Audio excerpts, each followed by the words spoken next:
Right, Francis. We're ready to go. Well, Doubts Aloud listeners, this is episode 10, and yet it's our 10th anniversary already in one sense. And we may have just about got 10 listeners, we don't know. But we'll hopefully more than that.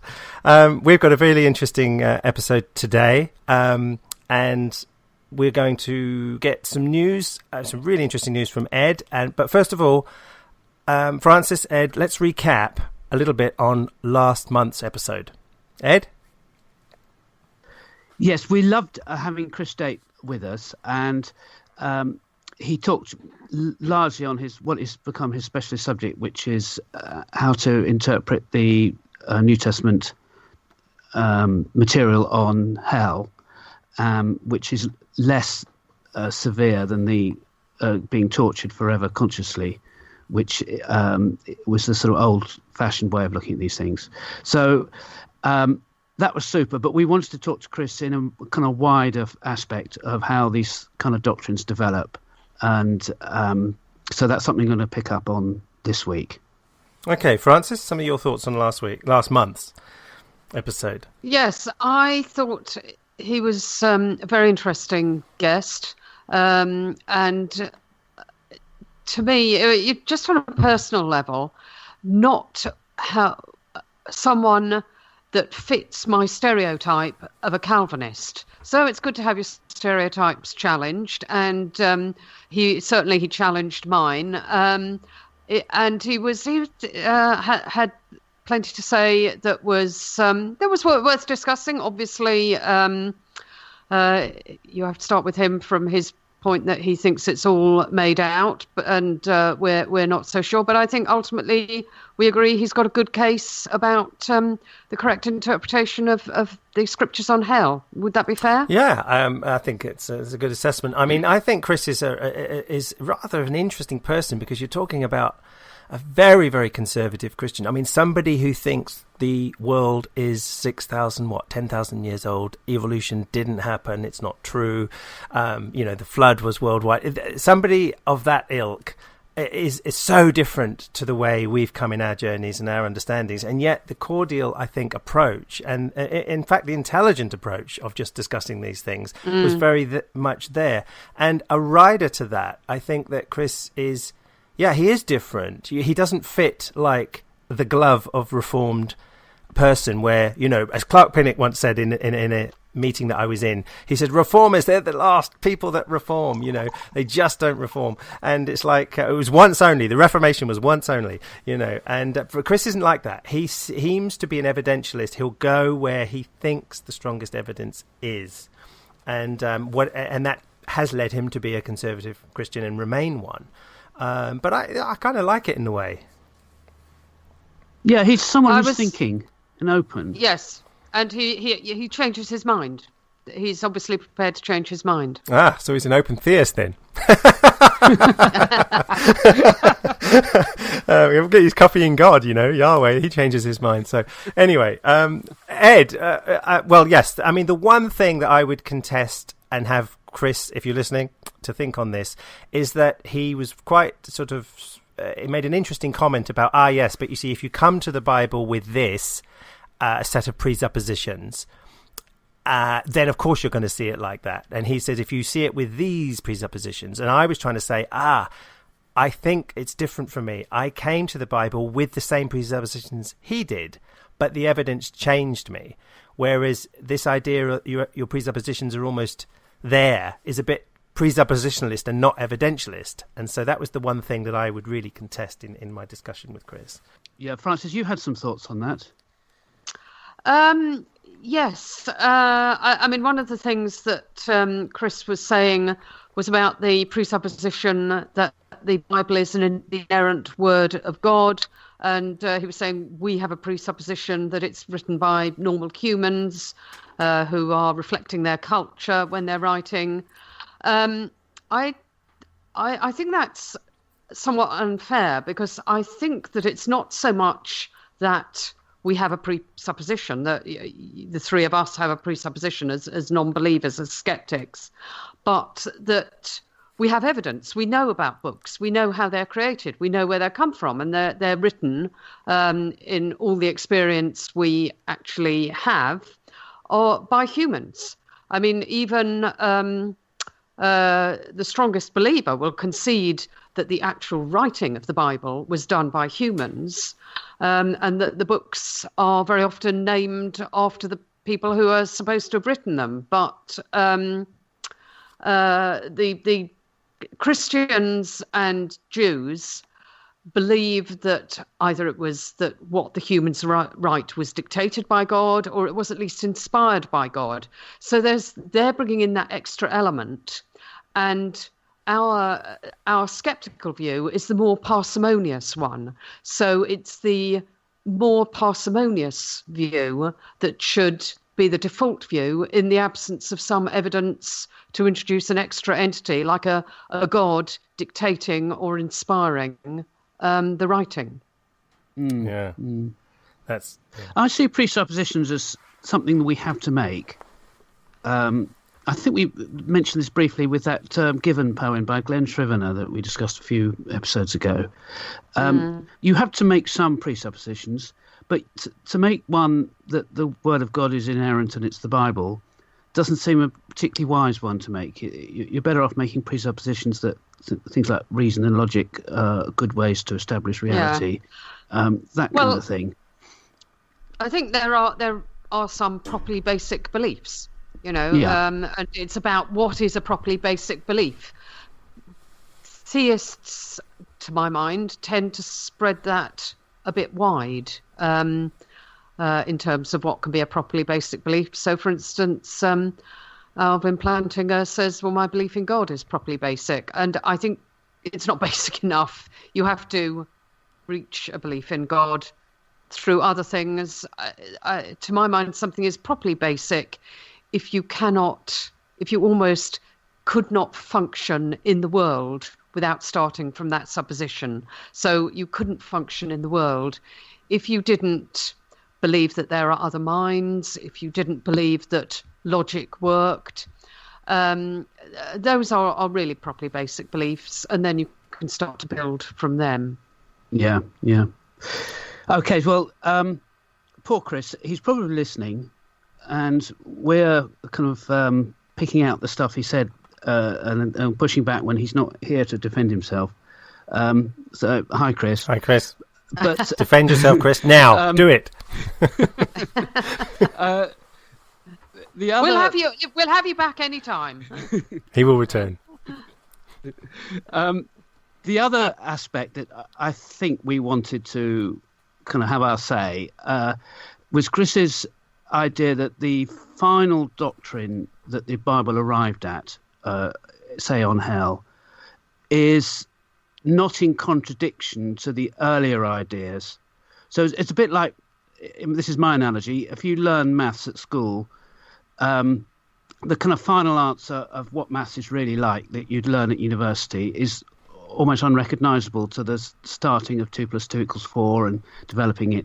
But you wouldn't say that there's a contradiction between the two. So there's development without contradiction and development where the earlier ideas are refuted and contradicted by later ones. Now, Chris's line is it's more like the maths and less like the contradiction. So would you disagree with Chris on that, Andrew? My thoughts on this are quite interesting, actually, because when I laid out in last week's... sorry, I keep saying last week's. What are we doing? A weekly now? Last month's podcast. I was fascinated, I suppose, by Chris's not seeing not seeing what we see. It's almost like we have got two different sets of glasses on. Just take Chris's belief in the what I was calling monism, the idea that there isn't a soul dualistic aspect to humans where the soul departs and is conscious and the body returns to dust, which is the sort of standard view in Christianity. He doesn't take that view, and he has verses to support him. I mean, the Old Testament verses, some of those passages support exactly what he's saying. I don't disagree at all, but I then see later language in the Old Testament and particularly the New Testament, which completely changes that. Matthew 10:28, fear him who can destroy can destroy body and soul in Gehenna, whereas before it said people can kill the body only. This is a distinct concept, I think, than what you find in some passages of the Older Testament. And so there's a point. Chris will then take one avenue and then just reinterpret all these other passages to fit that model and do the best job he can. Other people will take the dualistic view and interpret the monistic verses this way. And this is what happens. It's almost like everything is shoehorned into a particular theological concept, whereas somebody like myself would then step back and go, oh my goodness, I can see how things are changing here. This is different language, different concepts in an evolving and changing human book. It makes perfect sense to me that way. So that would be my kind of one aspect to talk about Chris's view on that.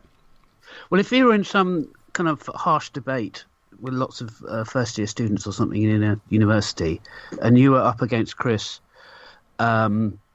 trying to argue that there is contradiction rather than development or revelation, sort of gradual revelation, particularly with the hell doctrines and afterlife doctrines, what sort of points would you be making? Or would you say, no, Chris is quite justified in taking his view? I would say I cannot see that point of view of Chris's at all. I mean, first of all, not just because of the language. Just say you take hell, for example.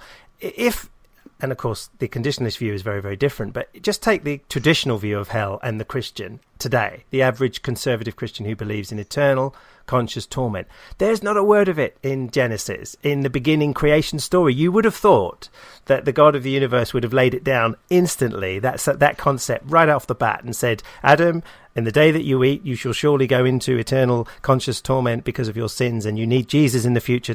It's nothing like that. It is just this. Yeah, but Chris would agree with you. Yes, but he would say that concept. I can see what you're saying, but just the silence of it is a major issue to me. A major issue, not just the fact that, okay, hidden behind "to dust you shall return to dust" is this a massive doctrine that I'm later going to reveal, and it doesn't contradict going to dust. I think it does. I think that anyone else coming away from the text would think that you ended your existence there and then there is no afterlife from those earliest texts.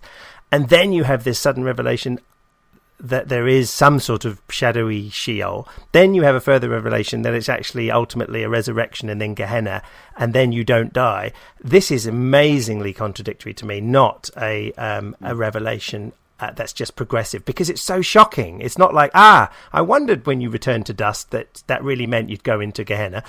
You didn't wonder that until it was revealed.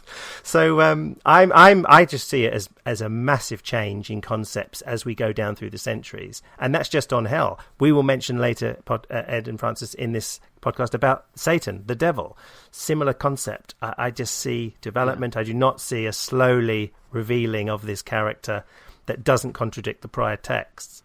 Okay, well, let's not get ahead of ourselves here. But we do have some progressive revelation of our own, because, Ed, you've got some really interesting news to tell us, haven't you?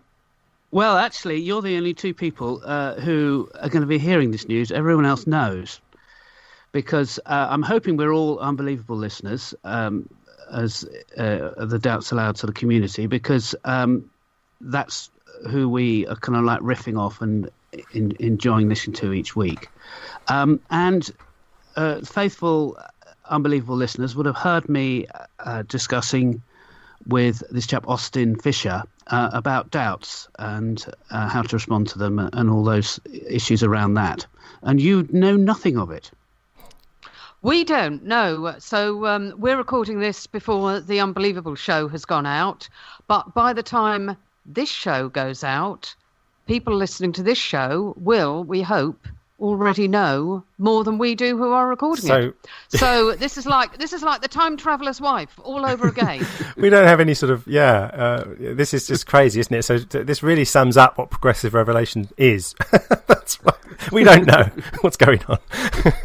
Oh dear. So what should we do? Should we just discuss it all next time in our episodes coming out beginning of November? Yes. I think so. That makes sort of more chronological Yes. sense that people now listening to what we don't know about, they do know about, then we will know about, and so we can talk about it in the... What we can say here is please use our feedback to ducksloud@gmail.com to ask questions you think where I kind of missed something out or said something that really wasn't justified or whatever. Or any of us, for that matter. And anything where you think that I've got doubts, screwy, and it would be good for me to address. Screwy Doubts, that could have been the name of our podcast. No. We missed we did, didn't we? Yes. Screwy Doubts. Yeah, so I hope I came out okay. I really liked Austin, but I did really want to push back about some of his stuff, and I even went as far as calling him selfish. I did warn that was as rude as I'd get. Oh. And he was very pleasant about it all, and I think he's a great chap, and he's got lots of interesting material in the book we were discussing that wasn't remotely discussed on the Unbelievable show. So it'd be good if he's happy to have him on here and talk. Talk those things through. Absolutely, yeah. Okay, so we will wait the revelations that will come out very soon.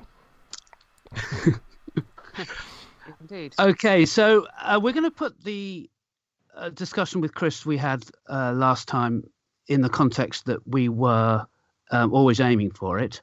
And the background really is our reason and God discussions. So let's move next into reason and God.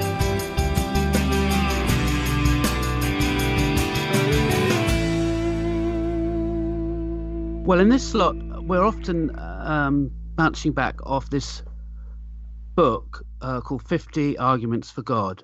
And I used this sort of randomizer to cough up a chapter. And this time, the chapter is The Son of God by none less than Ben Witherington III. So I don't think he came from home counties. Or it's not one of the kings of the Old Testament or anything like that. It's all medieval period. Who were Ben Witherington the first and second? Well, in the States, you call your son the same name that you have. No, I just wondered if they were if we should know of them. But I take it they're not. They're apologists of no note. Yes. Okay. Sorry, it took 3 generations before one of them hit the big time. Okay, I got He's it a Bible now. scholar. Thanks. Okay, so this chapter actually, again, doesn't actually make an argument for God, but it's certainly of interest. And so let's have a quick chat about it. Ben Witherington III, as we've just mentioned, he's like a really well-known Bible scholar. I've read various other articles that he's done. It's popped up in many ways actually in my journey, and he's in one sense a conservative Bible scholar, but he is a proper Bible scholar, and he has looking into this Son of God sort of terminology in business. It really touches in. This chapter really touches into a lot of discussion on what the Son of God actually means. A standard way is that the Son of God is pointing to Jesus as the Son of God. In the New Testament, Jesus, Son of God, has this picture straight away of almost the Trinity, certainly the full divinity of Christ. And but in reflection, in scholarship on this, I think the pot boils so much on the meanings, just like in many other areas of theology and doctrine and scholarship, the meaning of words, just like Lord. The word Lord it has a similar range of meanings and understandings in the Second Temple period and earlier and after. It's the same with the Son of God.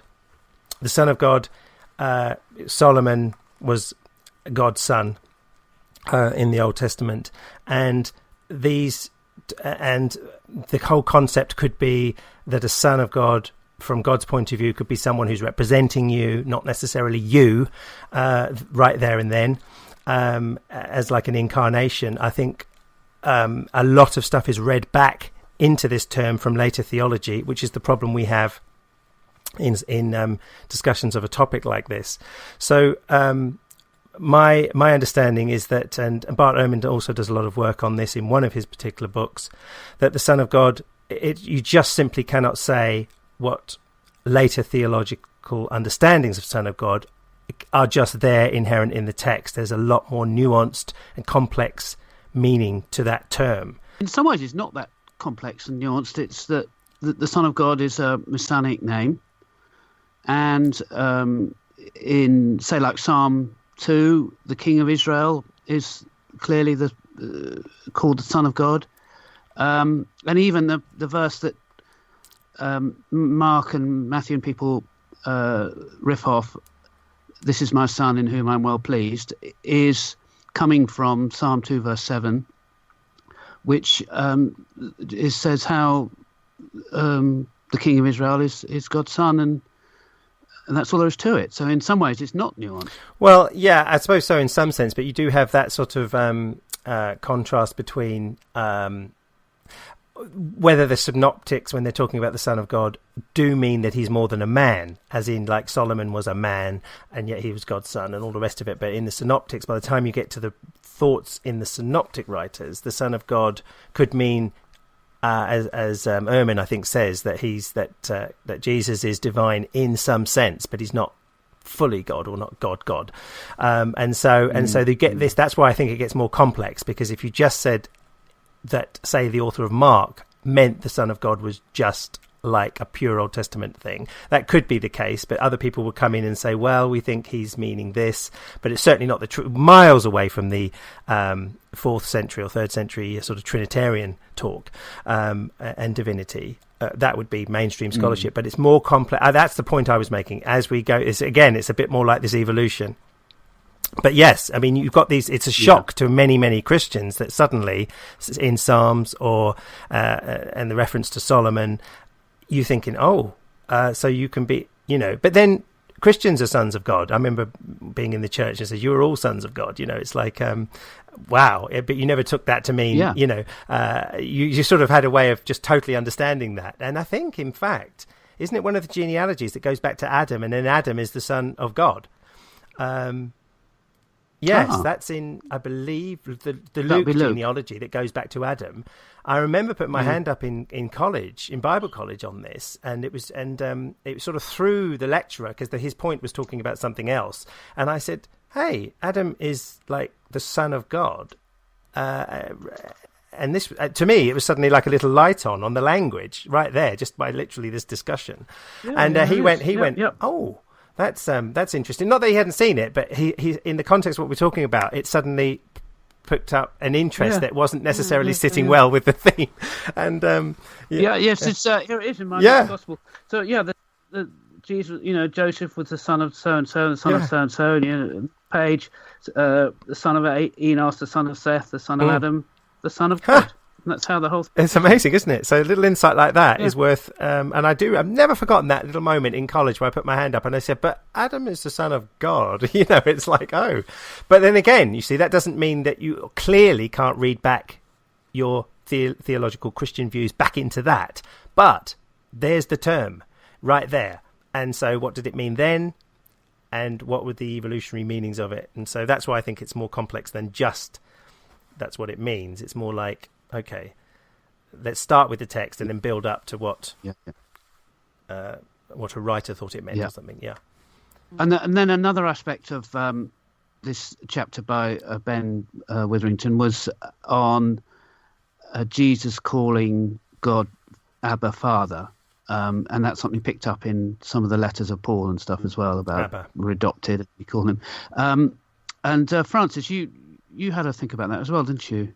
Yes, I always like to check these things out against how Jewish people would have understood it, because we are talking about a Jewish culture. So quite often for my resources, I look at a Jewish take on it, and I found something in the Jewish Encyclopedia. I don't know, I've given you a link. Maybe you could put it up in the show notes, Ed. But there's a link to the Jewish Encyclopedia and what they say about this. And they say, well, Christians will say that this was really unique, that Jesus was showing how extraordinarily close he was to God by using this very intimate term. But they give some counterexamples. And one of them is a story about, I think, a very revered rabbi called Hanan. And children came to him during a great drought saying, Abba, Father, give us rain. So the children called the rabbi Father, but the rabbi's response was to pray, O ruler of the world, for the sake of these little ones who cannot discriminate between Abba the Father who giveth rain and Abba the Father who can only pray for but cannot give rain, hear my prayer. And it rained. So the rabbi was saying, they are calling me Father and thinking that I can bring rain, but they should be addressing you, Abba, and you are the ones who can bring rain. So he was saying that basically that there was nothing particularly extraordinary about calling God Father, that the children could have called to God as their Father, and they should have used the word Abba, Father, and addressed it to God rather than addressing it to a rabbi who could only ask God to provide the rain. So anyway, Jesus, So Jesus' behaviour, saying so that what we call the Lord's Prayer, Father in heaven, and his, even in John's Gospel, talking of God as his Father, actually that would be in line with a Jewish sort of rabbi teacher kind of figure. Yes, it would not have been absolutely extraordinary or over familiar or shocking. It was just one way in which people understood that they could show a closeness to God. It's one of the standard evangelical sort of charismatic conversations that I remember being in various churches, and you get this all the time. Abba means this particular Abba, Father, Daddy. You get people say in the churches, and it was like you get this picture when I was young anyway that the Jews before would have been horrified at being so intimate, and it's a popular teaching, but it's always a good thing to get a Jewish view on anything when you're within Christianity, just to see someone else's angle. On many passages, like all the so-called messianic prophecies, you get a Jewish take and you go, interesting. I never saw that way of looking at it before, and they say, well, it can't mean this because of this and that and the other. And this is now, Francis, another one. I had heard of this some time back about the challenge to the popular use of Abba. And that's not the group, but Abba Father. But I think it's really interesting. Well, I want to sort of show this in its sort of wider theme, and that is whether there is doctrinal development going on here. And it seems clear that there is, that Jesus being the Son of God started off as something, or the idea that anyone could be the Son of God started off in one way and is developed into something completely different by the end of the New Testament. But putting it in the words of Ben Witherington himself in this chapter, he said, no Jew before the time of Jesus viewed God as a Trinity, or three persons sharing one divine nature. And that's where the doctrine ended up, is in the Trinity. This is sort of our theme now, and that's why we pulled Chris in to talk about doctrinal development on hell, which we've now covered, and the afterlife in general. So let's move on to another whole area where doctrinal development is fairly clear, and that is the issue of the devil. Who is he, and what's all going on there? So this is Andrew's thing, and Andrew's slot is that in the Bible. So let's sort of get into understanding the devil through, is that in the Bible? Is that really in the Bible? Yes, it's that time again for Is That in the Bible? And in this particular case, and in flow with our entire conversation today about the evolving, or our beliefs, and observing the evolving nature of beliefs in the Bible, this is a key verse to do, supposedly, with the concept of the devil in Christian theology and thought. And so the verse in question here is Ezekiel 28, 11 to 19. There's a bit more that you could read, but that's really the substance of this particular verse that we're going to look at. So before I mention it and we talk further about this, let's have Ed read it. Okay. I have knocked a few bits out to make it not too long. Ezekiel 28, 11 to 19.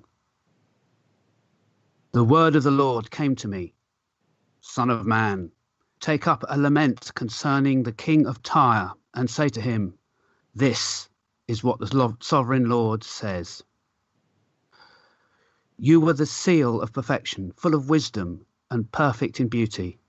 You were in Eden, the garden of God. You were on the holy mount of God.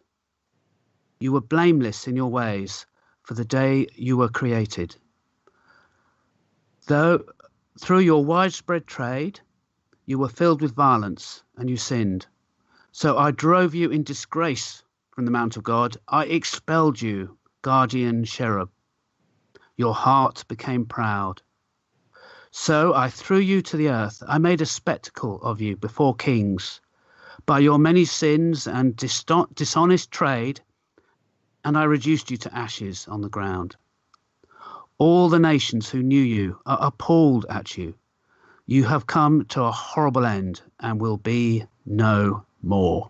So let me just give a little bit of a thing about this verse, and a slightly little radical comment on this, actually, because it ties in, funny enough, to the subject of hell that we were talking about with Chris Date last month. I used to use this verse, actually, because of the assumed teaching about this verse from my background. I used to actually use it as confirmation for, in fact, the devil being destroyed in hell and would be no more. And one of the verses to go to was this one. I wouldn't take that view anymore based on what we're now going to talk about. But that was, you can see how you would do that. If you thought this was about the devil, then you could say, aha, he comes to an end. And anyway, so that's a slight radical point, but it does touch into our subject from last month. But before I go on any more, Francis, do you have any questions about the verse? I wonder if you can place it in the chronology of the Bible and perhaps the chronology of the Jewish people. Well, I think the context of this verse is quite late, and it would be one thing about critical biblical scholarship and just your normal average layperson conservative evangelical is they are poles apart, and one has simple statements to make often because of what they've been taught, and the other has booklets and books and pages and articles written about one verse that goes on and on and on about it could mean this, it could mean that, it could mean the other. This is the real world of scholarship. And so starting off that this would be a late text as far as, say, and again, you don't have early text. You don't start with Genesis and say, oh, they're the earliest text. Genesis 1, for example, would be quite a late text. Genesis 2, a lot earlier than Genesis 1. And so the chronology of the Old Testament is not the order that we have, that we read it in, just like the New Testament. So in terms of understanding this passage, it's a late sort of text around the sort of exile period or after. And one of the common themes when you read in depth on this verse, trying to understand the original thing, is that it's argued that it really has seeds in ancient mythology that look strikingly like the Garden of Eden mythology, but also strikingly different. And you've got this king of Tyre, this mixed with language that doesn't seem to be talking about the king of Tyre, like a human king. It seems to go beyond that. It seems to put it into sort of a mythological age of concept, and then back again to the kingly activity. And it's for starters, I think you just simply cannot suddenly go and say this is the Christian devil at the backdrop of this sort of human king, like two things going on. A bit like people say from the serpent in Genesis 2, that when I was young, the serpent is the devil. And yet, suddenly you're a young earth creationist and the serpent is a literal snake as well as the devil. And you have these two things vying for each other. It's the same here. It's the king of Tyre and then it's the Satan. It's the king of Tyre and it's Satan. This goes on and on. I think that... Again, if you looked at Jewish concepts on this, if you looked at other myths, you'd find that what's happening is a later view of an evolved devil is simply being put into this verse when there's so many complexities about it, and extra sort of outside myths being tagged in here that you probably wouldn't know about unless you were into scholarly studies. And so that's a whole ream there, Francis, to try and give a bit of complexity about it, should I say. Complexity about it. I mean, can you perhaps put this against one of the texts which is most familiar to me, where there's a kind of Satan or devil type character, which is the story of Job? How does this fit chronologically and doctrinally against that story? Well, it's interesting because Job, again, I have to start with everything with complexity, because some people argue Job is one of the oldest books in the Bible and others late. I think the more critical scholarship, which is a very, very, very late document for Job, but you have other people that say it's very, very old. But in Job, I mean, the broad outline of the devil, so-called, isn't that there is the devil in the Old Testament. It's that you have the Satan, and it's not even a name. I think it's Ha-Satan, which is more like a role. And that role of the Satan is actually nothing like the evil enemy that you find in some passages of the New Testament. So you would have more like in Job, you've got this what's looking like a council of gods. This taps into what we did mention last month with Chris Tate, with my point on the El being the god of the pantheon, which is very, very common around all the surrounding nations to Israel. And that if this is part of the backdrop to the origins of Yahweh, Yahweh was a son of El. So actually it makes even the son of Godhead really, really interesting, that you've actually got you've actually got the God of Christianity is actually the son of God. Wow. That's a head tickler, isn't it? In that view. But you've got this pantheon that looks like a residue of a pantheon anyway in Job. And Satan, the Satan, comes forward. And where have you been? I've been to and fro, and again, when you're a conservative evangelical, more than the fundamentalist, you can't help read that passage and think of this evil enemy who's suddenly got this sort of chat going with God and then a bet going on. But actually it fits also incredibly well to the other passages in the Old Testament, where the Satan is a role of somebody who's on God's side, but very strict, wants to do right, wants to show God if you did this with Job, you'll see that he doesn't really trust you. Let's put him to the test. Okay, do it. That's because the Satan is one of the council that does stuff in line with what God wants, and not this enemy, like an enemy has done this in the New Testament. So that would be a very common understanding, that you don't have the devil, and Jewish people don't see the Christian devil all over the Old Testament doing stuff. It's God that does the cursing and the blessing. It's God that does almost everything. I bring light, I bring darkness. The devil, or the Satan, is just an accuser, but for trying to do the right thing.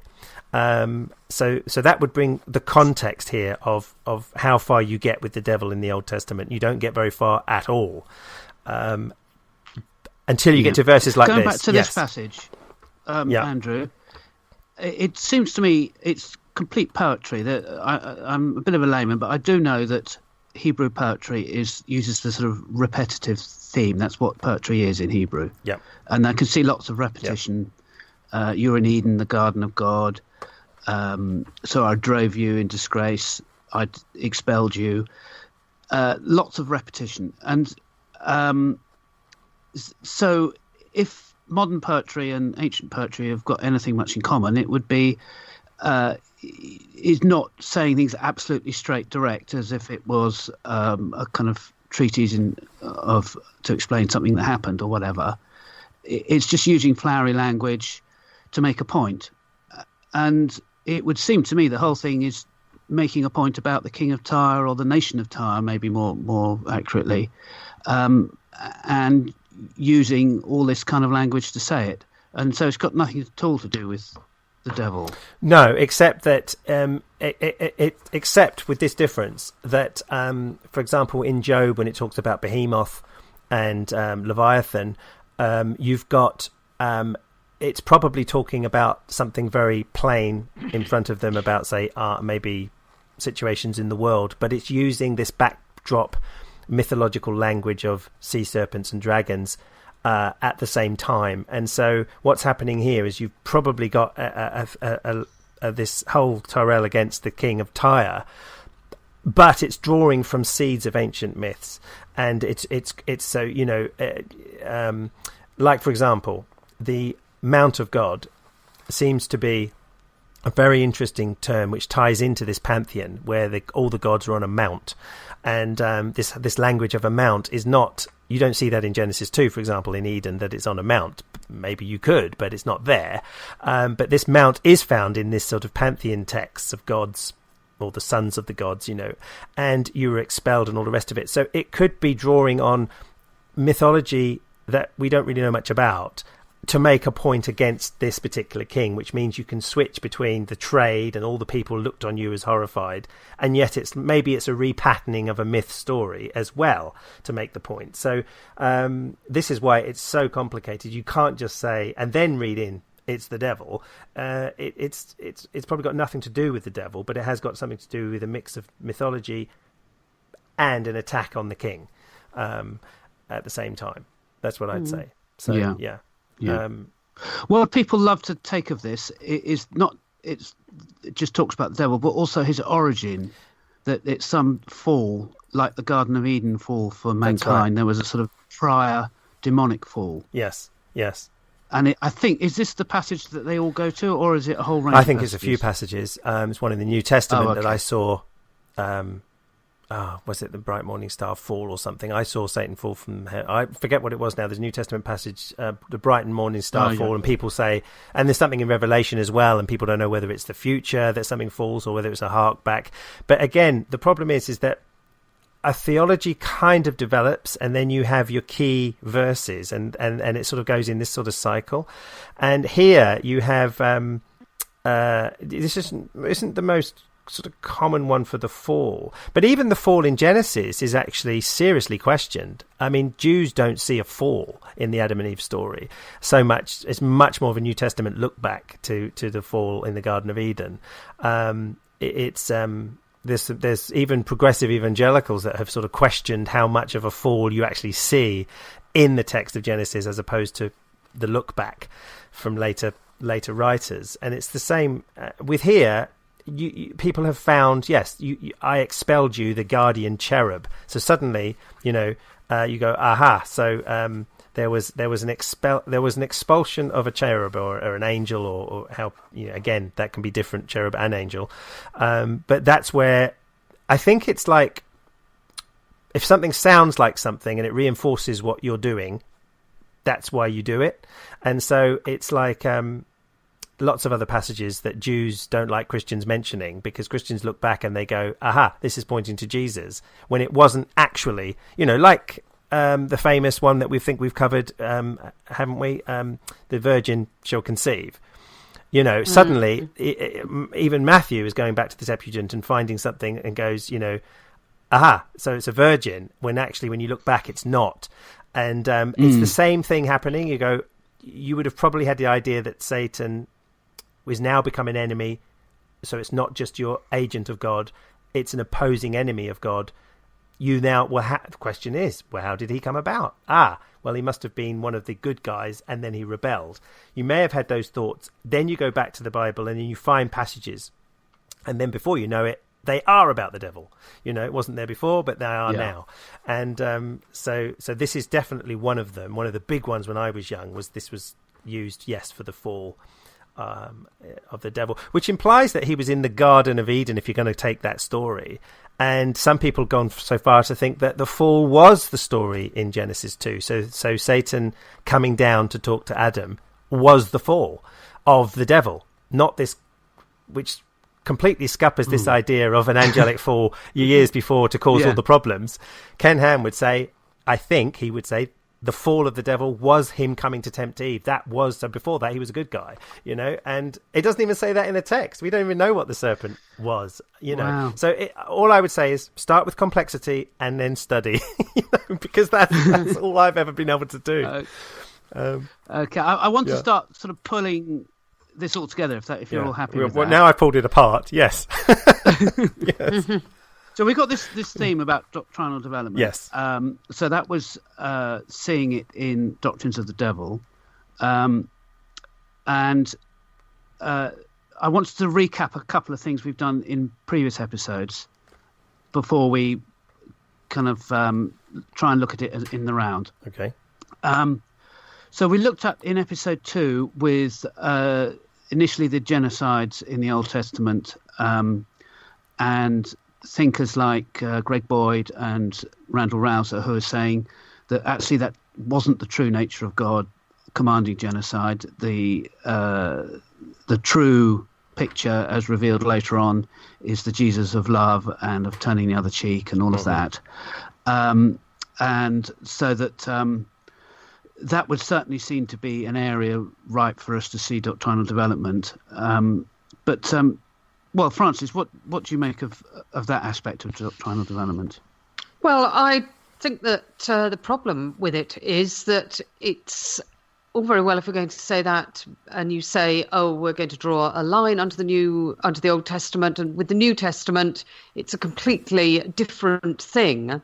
But you can't quite do that because the New Testament and Jesus are so wedded to the Old Testament that you've got the same character of God. Why doesn't Jesus say anything about rejecting those passages?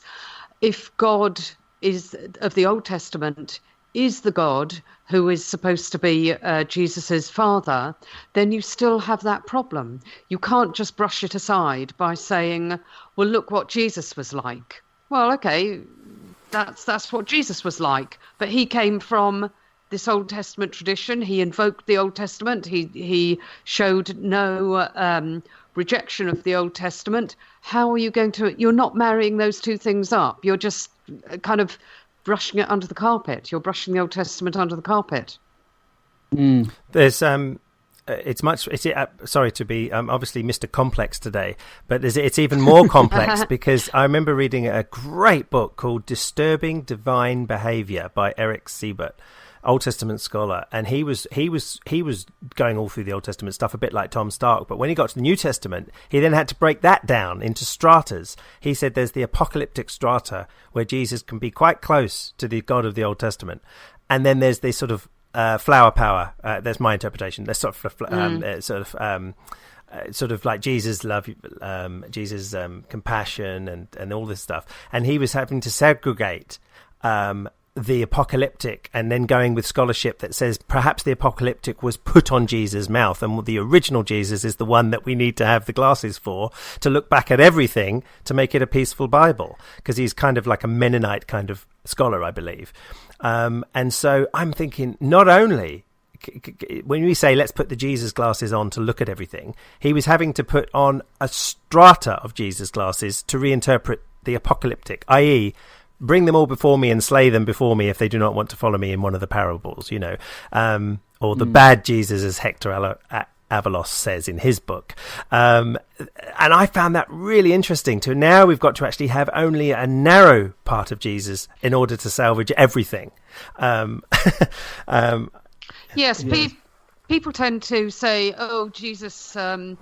Even people who are not Christians will quite often say, well, I think Jesus was a wonderful teacher and he was so wise. Well, yes, there are those teachings there. There is that aspect, but that's not the whole of the New Testament. There's plenty in the New Testament where Jesus says things that are not that wonderful or loving or kind. There are those other aspects, and those aspects that we can find distinctly unappealing in Jesus. What I love is when Paul in Romans 12 talks about this turn the other cheek idea. I'm not even sure he's aware that Jesus said turn the other cheek, but he talks about not being vengeful and if you're to love your enemies kind of stuff, seemingly independently of Jesus. So that's all great. But then he says, you do it because of God says it's mine to avenge. So God is just as vengeful. It's just that we leave it to him and don't do it on his behalf. Exactly. Yes, that's a very, very interesting point. There's also the points of other writers, like whoever wrote the book of Revelation, sees Jesus as the Lamb, but the Lamb is also pretty Old Testament-like in some of the way that it's described. They'll all be tormented in the presence of the Lamb, and the judgment of God is so. This is why the New Testament, you can't be like Marcion. Well, you can, but Marcion didn't have Revelation, for example. And so when you've got the full New Testament as we do, you do get these contrasting images between Jesus, or at least people's perspective of what Jesus can do. Even Paul, if you like you said, Ed, Paul has this, Jesus will come back in a mighty flame of fire in judgment, in Paul's view, to kick ass, as we say in England, or ass in the US. Yeah, that's right. So actually on this one, we're rather confused as to know if there's doctrinal development or not. It's we're saying it's all over the place. What do we say? Devil or Satan? No, we're talking about the character of God as a kind of vengeful, kind of Old Testament-y God, or a hippie God that yes, some people say we should see him as. It's just more of a complex pot that you're drawing from, because it's not as simple. It would be, would it be nice to suddenly say, well, now that was... the Old Testament God was before he became a Christian, as some child said once, and then we become a Christian, and then it's just not like that. And so in terms of revelation of that, I think that I tended to see that a strand of Jesus' teaching is so contrary to Yahweh that you have a problem, but other strands seem to fit quite well into the Old Testament God in the New Testament. And so it's what sources are you drawing from to what's going on behind the scenes. Marcion obviously got rid of the Old Testament God hook, line and sinker, because of his sensitivities. Well, I mean, I don't want to patronize any of our listeners, but just to make it clear, Marcion was a historical Christian who rejected the Old Testament and tried to remove any of the books of the New Testament that to him were too Old Testament based. He said that the God of the Old Testament was a wicked figure, and that the God that Jesus represented was a completely different God. Is that correct? That was a brilliant sum up, and thank you for mentioning that about Marcion, because it could have been talking about my neighbour. That's right. That was an excellent sum up. Actually, it's one of the best short ones I've heard. And Marcion, a lot of people are Marcion. Greg Boyd is he's accused of being a Marcionite today, because he's basically keeping the Bible but really having the sensitivities of Marcion, and so keeping the Old Testament, or the Hebrew Bible.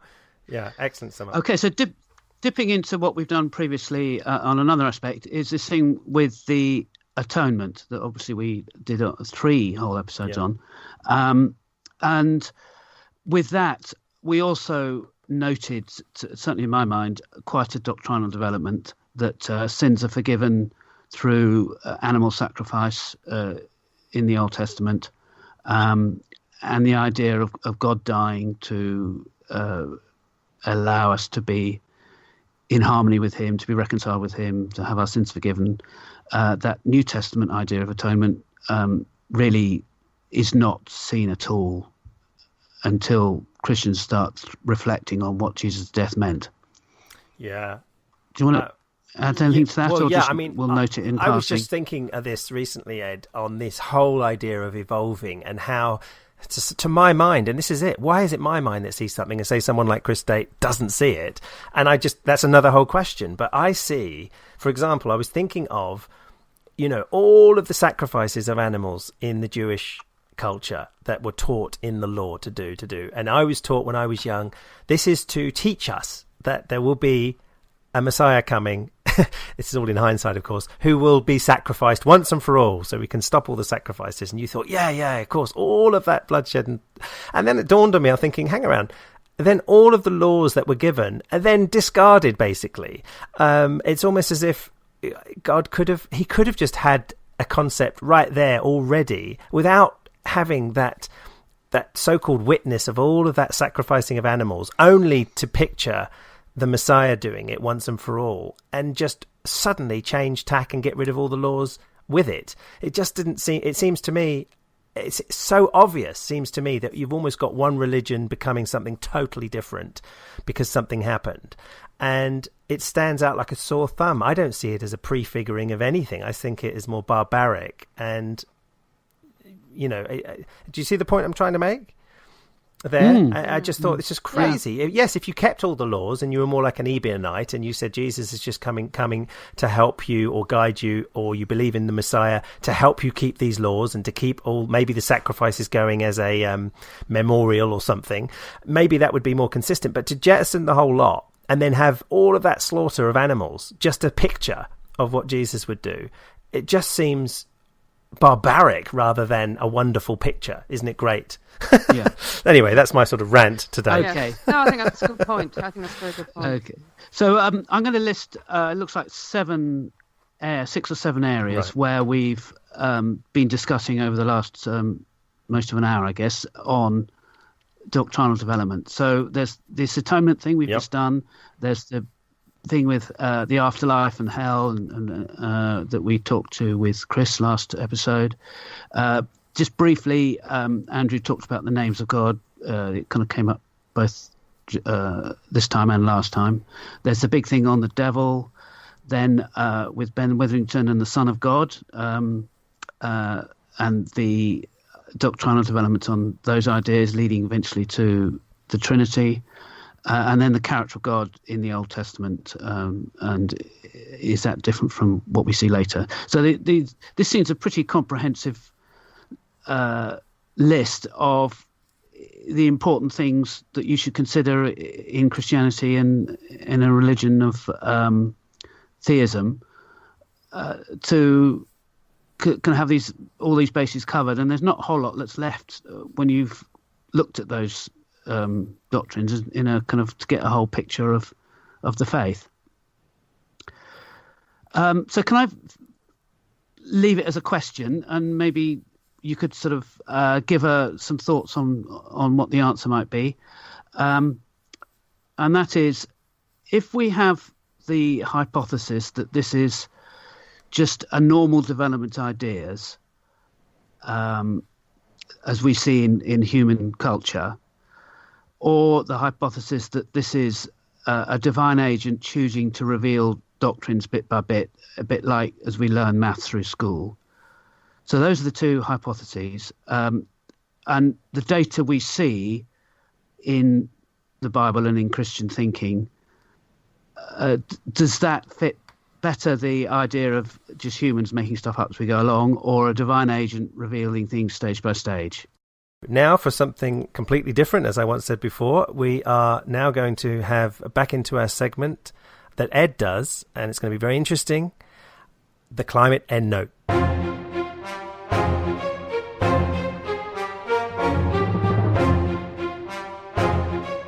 Thanks. Now, October was a big month in climate news, and so I would like to sort of step back a bit and give a little bit of time to talk through where we're at. A big thing was the IPCC report, which came out giving, in a way, a more dire than ever forecast about how severe climate change is going to be, and how we really do need to think about keeping the temperature rise down to even less than the 2 degrees that was agreed in Paris a couple of years ago.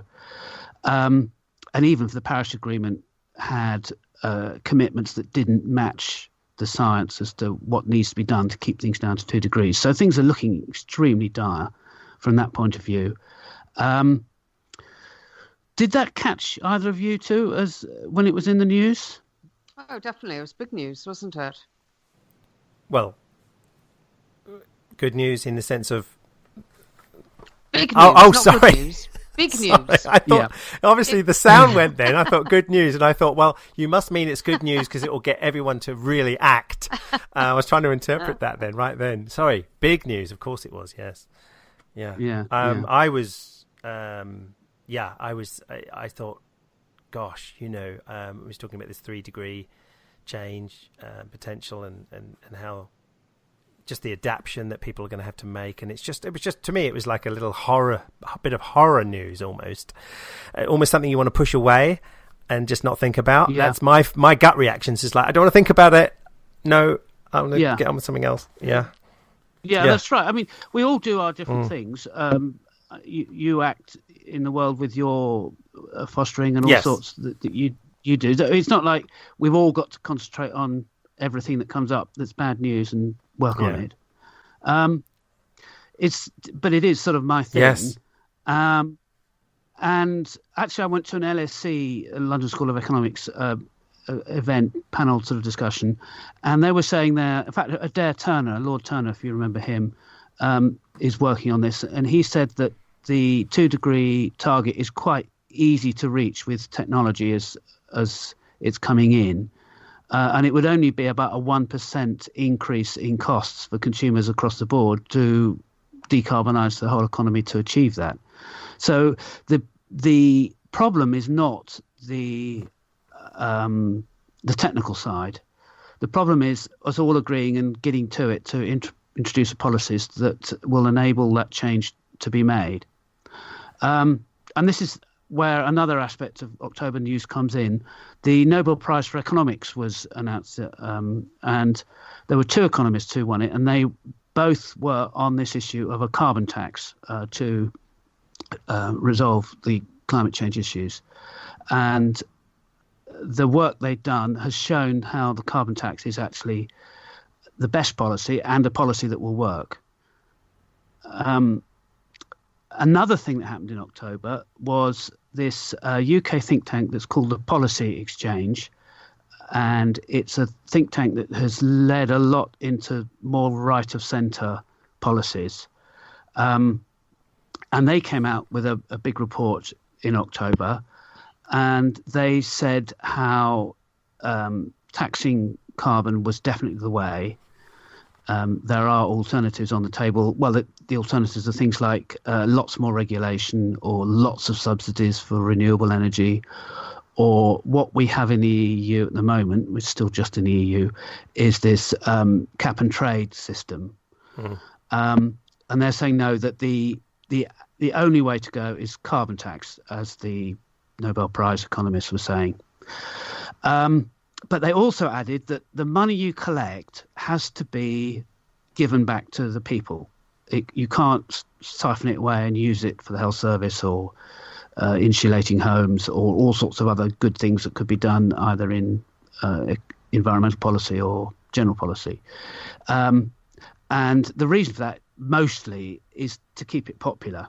The idea is that whoever introduces this policy doesn't want it repealed at the next election because of some backlash.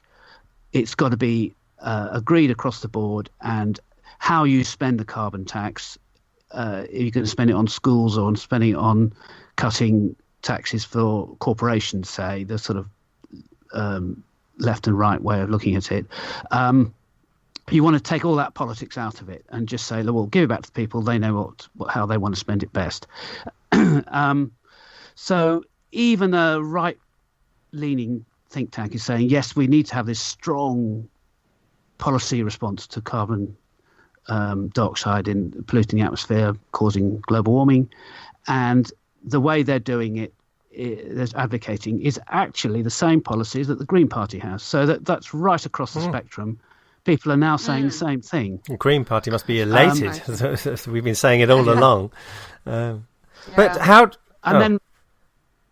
no, I'm talked enough. I was going to say, how do you think that the current political climate in terms of the next US election and Brexit will affect anything to make moves towards this? Yeah, well, both are very interesting. In the US, it massively hit the headlines just at the same time when Trump was being inaugurated last year, that there's a lot of leading light Republicans who are getting together behind this very same policy. And a key chap from that group was at the policy exchange meeting that I went to, where this announcement was being made. And he was saying that they're very close. They could well be introducing the policy next year in legislation for it to kick in about 2020, 2021. And that would be a pretty big carbon tax with the dividend going to the population. And there's lots of old boy Republicans really behind this. And even Tillerson, I think he was called, who was the climate, whatever they're called, the sort of Trump appointee for climate, he was there for a while. I think he's gone now. He's behind this sort of thing. And George Shultz, if you remember him, James Baker, some of these old grandee Republicans are really behind it. And there's a lot of big group of Republican senators and congressmen who are in a kind of, they call it a caucus, which is a sort of a group of Republican and Democrat together politicians pushing on Capitol Hill towards introducing these climate policies. So there's a lot behind the scenes which is getting very close. So it could well be that the midterms will help, and then we're away, and even before Trump stops being president, there'll be some big initiative. That seemed to be the message that we were getting, which was just astounding. Absolutely surprising to me. I mean, that is talking about progressive revelation. There we are. For me, that is really progressive, and it's a revelation to me. Yes. Really, Francis, what are you going to say on that? It's as you say, it's heartening that the news seems to be catching on, and the approach seems to be catching on. So let's hope that we can do something. Ed, is there any reflection at all? Because I always think, I was just talking to someone yesterday about the weather patterns that are changing, and things seem to be increasing. I know you get some people say, well, if you go back to 1809 and 1706, you've got the worst thing happening somewhere. But assuming that these weather patterns are being affected by what we've done, what human species has done, do you think that's having effect even on the US, like with the hurricanes and everything else, in terms of making people think, or will they just say, no, it's all just the natural cycle of everything? Yeah, well, it's vague enough for people who want to say that to say it. At the moment, I think the climate change we've had so far makes things like this about twice as likely as they were. Right. But that's not. When there's a big storm, that means it doesn't mean it's caused by global warming. It's just these things are much more likely now because of global warming. Right. Yes. Yeah, I see. Yeah. Yeah. Certainly for us in Britain, when you get a storm like that, the amount of rainfall is very strongly tied to sea temperature. So in that case, it's much easier to say it. Actually, you can imagine a tropical storm where the sea is warm.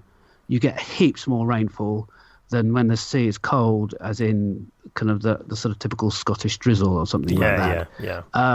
So there's a very clear, well-known relationship between sea temperature and the amount of rainfall that storms dump on you. And that is something that Britain has experienced with some historic amounts of rainfall in some recent storms over the last few years.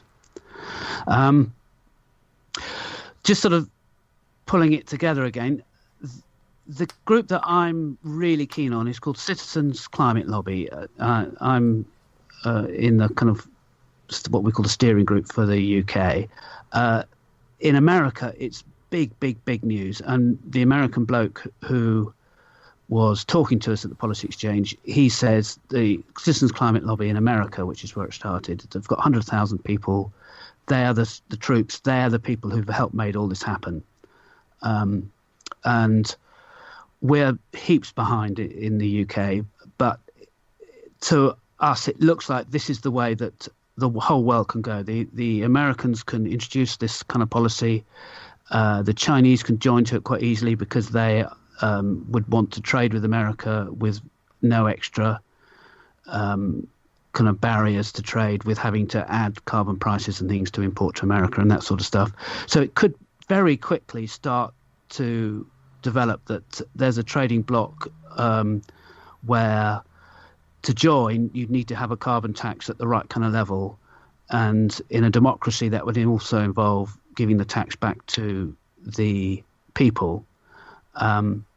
So we need Britain to be ready to join. And then you asked about Brexit, and this is like obviously I personally think Brexit's terrible, but it is an opportunity for, well, it's not an opportunity, it's a requirement. We've got to work out what we're going to do. We're going to get out of this EU cap and trade system. What are we going to do instead? And they were saying, well, the mood music is so much towards a carbon tax nowadays and a dividend that us doing our own cap and trade thing seems unlikely, even though actually we were the one who invented the cap and trade that the EU is doing. Apparently, we were doing it first. So it's an opportunity for us to do a carbon tax and dividend, maybe allying ourselves to the American policy so that there's no trade barriers associated with having to do border adjustments with carbon tax and that sort of thing as we trade with the States and with China. And so it looks like we need to help our UK politicians, have their backs covered, so they do the bold thing and say, yes, we're behind you, we'll support you in this, and that's for left and right. We're not. This isn't really a party political issue right anymore. Yeah, finally, about time. Yeah. Yeah. What is the relationship? Yeah. You hear people sometimes say, well, it's not, we're minuscule, or everyone's minuscule, but China, they've got to be the forerunners or whatever. What's the situation there? Well, the West produces the vast majority of greenhouse gases. And the West is pretty well, if you have the EU, America, and China, because they're such a big country, their actual carbon footprint per person is much smaller. But if those three are in, get together and have a policy, that is the vast majority of the carbon CO2 emissions globally covered in whatever agreement they would do together. So we're not that far off that.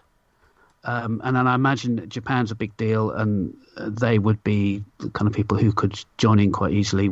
It's a domino effect. That was a word used in the policy exchange meeting.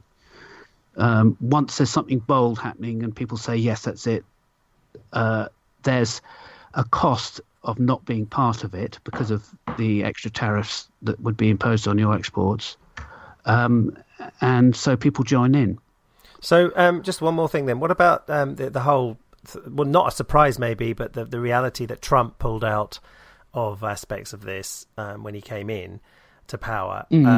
Has that not then had a detrimental effect?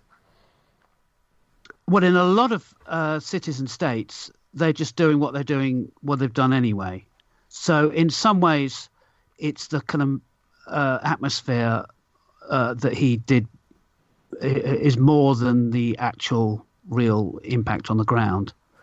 But if the Americans do go for this policy of carbon tax and dividend that these top Republicans are pushing, then actually the impact would be greater than the list of measures that was agreed in Paris for the Americans to do. Right. A lot bigger. Wow. That's interesting. Yeah. God, it's like going to school here. It's like get out your back. You want homework for next week for me and Francis. Yeah. Okay. Well, have a look at Citizens Climate Lobby. You can Google it. There's a UK website and the kind of mothership American website. And if you want to join in, I would be delighted. And just help our politicians do the right thing. That's what we're about. We're not trying to browbeat people and tell them how mean they are or whatever. Everything. We're having this sort of almost a Justin Brierley approach of being respectful and listening and making your point and not trying to be aggressive at all. Great, interesting stuff. And there's one film that I'd recommend you. Have you seen it already? Called First Reformed, Ed, which has a whole backdrop to global warming and climate change. Right. Sorry, it's a terrific drama, but it's the backdrop to the film is all about global warming and this person and everything else, but the story is very much different. Fascinating story, but about a priest who has a crisis of faith and all kinds of interesting things are going on. But what was really interesting was that somebody had a global warming backdrop to the whole thing, and I thought when I saw it, I must mention that to Ed, so why not mention it here? First Reformed. It was out on the cinemas about 3 months ago. It's a really, really highly rated sort of drama. Look up that. Okay, Ethan Hawke. Yep. So this is an episode where we'd all like you to look at the show notes for all these links that will be there. Okay, so this is wrapping up now for our 10th anniversary episode, in which is very interesting, Ed, because we've gone back literally through most of the episodes to have sort of some sort of concluding theme. It's almost as if we're going to end at episode 10, but we're not. We're going to start again at episode 11. And so for this week, I have been, well, not just for this week, for every week or every month, I have been Andrew, your host. And I've been Francis. And I've been Ed.